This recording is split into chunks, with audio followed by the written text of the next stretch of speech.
మీద మా పాలిటెక్నిక్ పేరు మీద ఉన్నటువంటి వేలాది ఎకరాల భూముల మీద వాళ్లకు గుత్తాధిపత్యాన్ని ఇచ్చారు. వాళ్ళు అవసరమైతే వ్యాపారాలు చేసుకోవచ్చు, కూలగొట్టవచ్చు, కొత్తవి కట్టుకోవచ్చు, అవసరమైతే వేరొక లీజ్ ఇచ్చుకోవచ్చు అనేటటువంటి ఆందోళనకరమైనటువంటి అంశాలు ఉన్నాయి. దాంతో మేము చాలా ఆందోళనకు గురైపోయినాం. మేము చదువుకున్న చదువులు కానీ మా 33 దశాబ్దాల ఉద్యోగ అనుభవాలు కానీ ఆ యాక్ట్ను అర్థం చేసుకోవడానికి మాకు భయం కలిగింది. దాంతో ఇది ఏం జరిగిందని మేము ఆలోచించే లోపే ఆయన మాకు అసోసియేషన్ లీడర్లను పిలిచి మంత్రి గారి ముందు, అక్కడ కేశవరావు గారి ముందు, మా కమిషనర్ గారు, మిగతా ప్రిన్సిపల్ సెక్రటరీ కూర్చోబెట్టినప్పుడు ఏం చెప్పాలో అర్థం కాని ఒక భయాందోళన పరిస్థితుల్లోకి మేము వెళ్ళిపోయాం. ఇదే విషయాలు విద్యార్థులు తెలిసింది, అవన్నీ సోషల్ మీడియాలో వైరల్ అయినాయి. అవి చూసిన తర్వాత పిల్లలు కూడా చదువుకున్నారు. మీరు పరిశీలిస్తే మీకు అర్థమవుతుంది, ప్రభుత్వ ఆధీనంలో జరుగుతున్నటువంటి సాంకేతిక విద్య కానీ, హయ్యర్ ఎడ్యుకేషన్ కానీ, మీరు స్కూల్ ఎడ్యుకేషన్లో చూసుకుంటే ప్రభుత్వ పాలిటెక్నిక్లు చాలా ప్రగతిశీలంగా పనిచేస్తూ ఉన్నాయి. 100% అడ్మిషన్స్ ఉన్నాయి.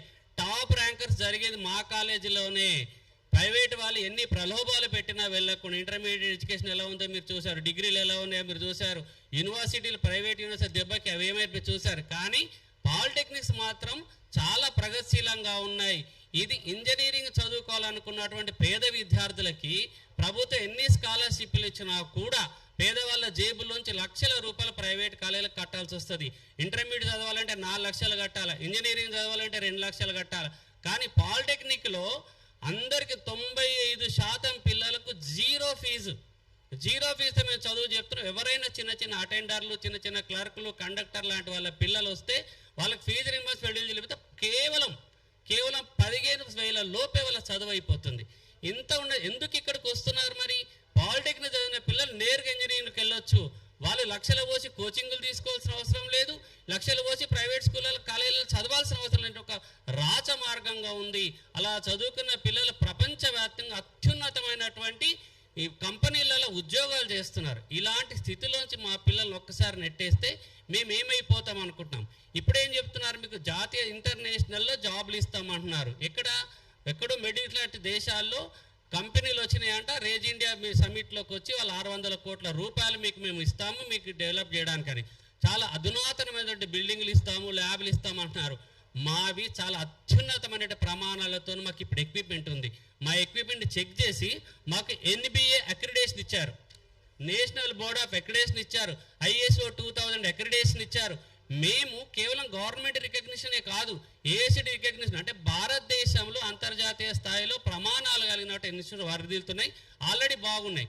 కాబట్టి ఇలాంటి వాటిని ఆపడం ద్వారా విద్యార్థులకు మాకు కూడా ఆందోళనకర అంశాలున్నాయి. వాటి పట్ల క్లారిటీ ఇవ్వాల్సినటువంటి బాధ్యత ప్రభుత్వానికి ఉంది. ఇప్పుడు ఈ ప్రభుత్వంలో జీవోలో క్లారిటీ లేదు, యాక్ట్లో క్వాలిటీ లేకపోవడం వల్ల మేము వాటికి సంబంధించినటువంటి క్లారిటీ ఇవ్వమని కోరుతున్నాం. మేము చదువు చెప్తే వినాల్సిన పిల్లలు రోడ్ల మీద పడ్డారు. 15-16 సంవత్సరాల పిల్లల్ని అర్థం చేయించడానికి ప్రాబ్లం అవుతుంది. కుటుంబ సభ్యులు, పిల్లలు అందరూ ఆందోళన ఉన్నారు. కనుక ఇంత ప్రగతిశీలంగా జరుగుతున్నటువంటి పాలిటెక్నిక్ డిస్టర్బ్ చేయకుండా యథావిధిగా జరపాలని, మా SVDTని, మా DETని అలాగే కొనసాగించాలని, చాలా ఉన్నతంగా జరుగుతున్న పాలిటెక్నిక్ ప్రైవేట్ వాళ్ళ చేతిలో పెట్టి మమ్మల్ని ఆందోళనకు గురి చేయొద్దని మేము ప్రభుత్వాన్ని కోరుతా ఉన్నాం. కాబట్టి ఈ డిమాండ్కి మీ అందరి సహకారం కూడా కావాలని మేము TP జాగ్గా కోరుతా ఉన్నాం. Thank you. మీడియా మిత్రులకి, పాత్రికేయులకి good evening. TPJAC secretary general 2గా నా పేరు శ్రీరామ్ మాట్లాడుతున్నాను. మొదటగా గవర్నమెంట్ హై లెవెల్ కమిటీ వేసి మా బాధలు తెలుసుకోవడానికి ఒక కమిటీ వేసినందుకు కృతజ్ఞతలు గవర్నమెంట్కి. అయినప్పటికీ ఆ కమిటీలో ఏంటిదంటే కలిపితే ఎదురయ్యే సాధ్యాసాధ్యాలను పరిశీలించడానికి కమిటీ వేసిర్రని చెప్పారు.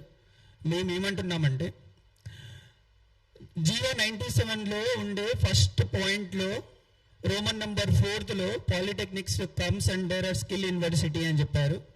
బేసిక్ క్వశ్చన్ ఏంటిదంటే పాలిటెక్నిక్స్ స్కిల్ సెంటర్స్ కావు, మేము అకాడమిక్ టీచ్ చేస్తాం. ఒకటి బేసిక్ ఫస్ట్ క్వశ్చన్.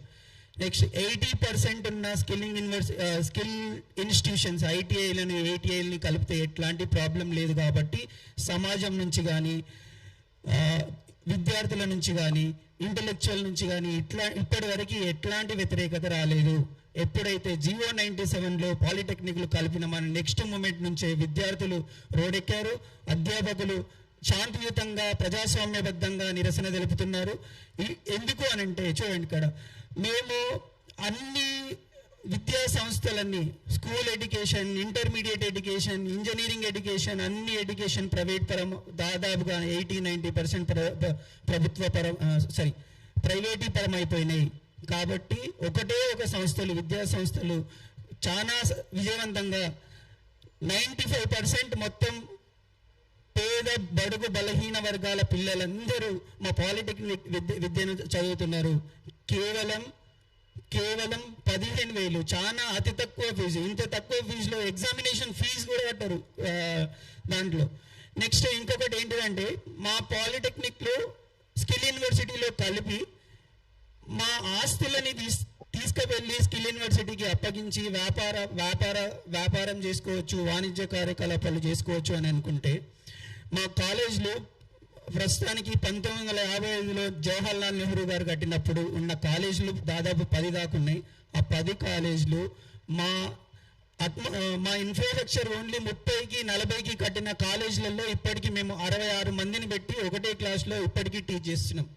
అంటే ఆ రోజు కట్టిన ఇన్ఫ్రాస్ట్రక్చర్ ఇప్పటికీ అదే ఇన్ఫ్రాస్ట్రక్చర్ కాలేజ్లో ఆల్మోస్ట్ డబుల్ అడ్మిషన్స్ అయినా కూడా మేము అవే చేస్తున్నాం. ఇంకొకటి ఏంటిదంటే, స్కిల్ లేదు, గవర్నమెంట్ చాలా మంచి ఉద్దేశంతో స్కిల్ లేదని చెప్పేసి చెప్తుంది. గత 10-15 సంవత్సరాలలో పాలిటెక్నిక్కి మాకు ఒక్క నిధుల రూపంలో ఒక్కటి కూడా సమకూరింది లేదు అని చెప్పేసి మినిస్టర్ గారే చెప్పారు. కాబట్టి మాకు అసలు ఏమి నిధులు అలాట్ చేయకుండా, ఏమి నిధులు సమకూర్చకుండా మమ్మల్ని స్కిల్ చేయడం అంటే స్కిల్ చేయకుండా మేము ఈ విద్యా సంస్థలు స్కిల్ నెరవేర్చే దిశలో ఫెయిల్ అయినని చెప్పడం కరెక్ట్ కాదు. సో అందుకోసమని మేము ఏం చెప్తున్నామంటే,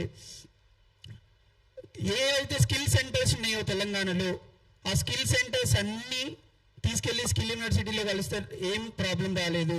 మా పాలిటెక్నిక్స్ కలిపితేనే ప్రాబ్లం వచ్చింది. ఎందుకు అని అంటే, చాలా అతి తక్కువ ఖర్చుతో మేము ఇంజనీరింగ్ వెళ్ళే ఒక దారి చూపిస్తున్నాం. ఈ దారిని మొత్తం ఒక 2-3 సంవత్సరాలలో మొత్తం క్లోజ్ అయ్యే పరిస్థితులు ఎదురయ్యే అవకాశం ఉంది. ఇదే మా బాధ. యాజ్ ఎ గవర్నమెంట్ ఎంప్లాయీస్గా మాకుండే రైట్స్ మాకుంటాయి, రాజ్యాంగబద్ధంగా వచ్చే హక్కులు. వాటిని మాకు ఎంప్లాయీస్గా వచ్చే ఎట్లాంటి మేజర్ ప్రాబ్లమ్స్ ఎట్లాంటి ఉండవు. కాకపోతే తెలంగాణలో చాలా పేద పిల్లలు చదువుకునే ఇంజనీరింగ్ విద్య మొత్తం తుడిచిపెట్టుకుపోతుందని చెప్పేసి మా భయం.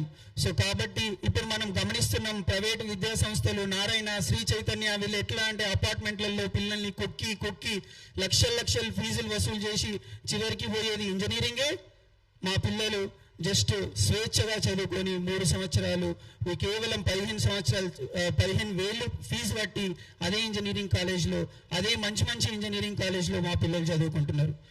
మా బాధ మొత్తం నెక్స్ట్ ఒక 30 సంవత్సరాలు, ఒక 10 సంవత్సరాలు, 20 సంవత్సరాల తర్వాత తెలంగాణ మొత్తం వెనుక తిరిగి చూసుకుంటే ఓన్లీ స్కిల్డ్ లేబర్లే కనిపిస్తారు తప్ప మిగతా అంటే పేదరికంలో పుట్టిన ప్రతి ఒక్కడు ఏదో ఒక స్కిల్ నేర్చుకోవాలనే ఉద్దేశమే కనబడుతుంది తప్ప పేదరికంలో పుట్టి మేము కూడా ఇంజనీర్లుగా, మేము కూడా పెద్ద సంస్థల్లో ఉద్యోగాలు చేసే అర్హత లేకుండా ఉండదని చెప్పేసి మా పేద వర్గాలు భావించినట్లయితుంది. మేము మీకు ఒకటి ఈ మీడియా ముఖంగా ఒకటి చెప్పదలుచుకున్నాను. ఏంటిదంటే, ఈ భారతదేశంలో మినీ రత్నాలు, మహారత్నాలు, నవరత్నాలు చాలా కంపెనీస్ ఉన్నాయి. వీటిలో ఇంటర్మీడియట్ నుంచి వచ్చే ఒక్కవాడికి కూడా ఒక్కటంటే ఒక్క జాబ్ క్వాలిఫికేషన్ ఉండదు, అంటే వాళ్ళకి ఎలిజిబిలిటీ ఉండదు.